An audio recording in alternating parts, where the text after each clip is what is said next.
જામનગરમાં દરેડ નજીકની નદીમાં અસંખ્ય માછલીઓના મોતનો મામલો સામે આવ્યો। ગુજરાત પ્રદૂષણ નિયંત્રણ બોર્ડ દ્વારા માછલીઓના મોત અંગે તપાસ કરતા કારણ સામે આવ્યું છે। ચેલામાં આવેલી શિવમ કોર્પોરેશનની જગ્યાએ ભાડે ચાલતો ઔદ્યોગિક એકમ દ્વારા ગંદુ પાણી છોડવામાં આવેલ એસિડવાળું ગંદુ પાણી નદીમાં છોડ્યું હોવાનું તપાસમાં ખુલ્યું છે। અને ગુજરાત પ્રદૂષણ નિયંત્રણ બોર્ડ દ્વારા ગઈકાલે સ્થળ તપાસ કરવામાં આવી। નદી નજીક આવેલ એકમમાં પૂછપરછ કરતા સામે આવ્યું કે 2 દિવસ પહેલા ગંદુ પાણી છોડવામાં આવ્યું હતું, જે ગંદુ પાણી એસિડવાળું હોવાથી માછલીઓના મોત થયા હોવાનું ખુલ્યું છે।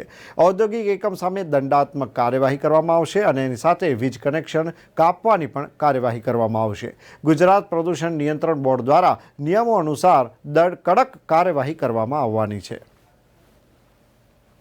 માછલા મારવાનો જે બનાવ હતો એવી ફરિયાદ અમને મળી એટલે અમે ગોદડિયાવાસ પાસે દરેડ ગામની પાસે પાછળ ગયા તો ત્યાં ઘણા બધા માછલા મરી ગયા હતા। એટલે ત્યાંથી અમે પાણીનું નમૂનાનું સેમ્પલ લીધું।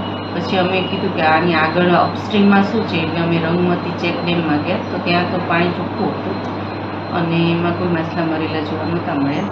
અને પછી એની પાછળ આગળ આવ્યા અમે તો અહીંયા હિંગળાજ માતાનું મંદિર છે, ત્યાં રંગમતી નદીમાં પાણી ચોખ્ખું જોવા મળે એટલે એનું અમે પાણીના નમૂનાનું એક સેમ્પલ લીધું હતું।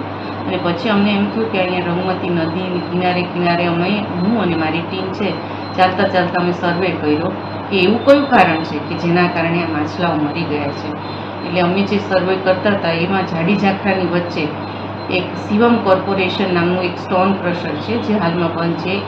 એની પ્રિમાઇસીસમાં એક માટી ધોવાનું જે ગ્લાસપાટના કારખાનામાંથી જે પ્રોસેસ સ્લેગ નીકળે એને એસિડથી ધોઈને મેટલ કાઢવાનું એક ગેરકાયદેસર કારખાનું અમને જોવા મળ્યું। અને આ કારખાનામાંથી જે એસિડવાળો જે સ્લેગ છે એ નદીમાં 2 દિવસ પહેલાં કાઢ્યો હોય એવું અમે જોવા મળ્યું ને એ કારખાનાને અમે પકડી લીધું। અને એના પછી જે રંગમતી નદીમાં જે છે તે માછલા મરી ગયા હતા એટલે અમને પ્રાથમિક તપાસમાં એવું લાગ્યું કે આ કારખાનાને કારણે જ માછલાઓ મરી ગયા છે એના એસિડવાળા સ્લેગ પાણીમાં નાખવાને કારણે। એટલે એની અમે કાર્યવાહી આગળ ચાલુ છે। એટલે આ એકમ સામે નિયમો અનુસારની કાર્યવાહી કરવામાં આવશે અને પાણીના પૃથ્થકરણના નમૂનાઓ છે એનું પૃથ્થકરણ ચાલુ છે। એટલે બોર્ડ છે એ નિયમ અનુસારની કાર્યવાહી કરશે। કંપની સામે શું કાર્યવાહી થઈ શકે? કંપની પાસે એને એન્વાયરમેન્ટ ડેમેજ કોમ્પેન્સેશન ભરવું પડશે અને એને પાવર ડિસ્કનેક્શન કરવામાં આવશે।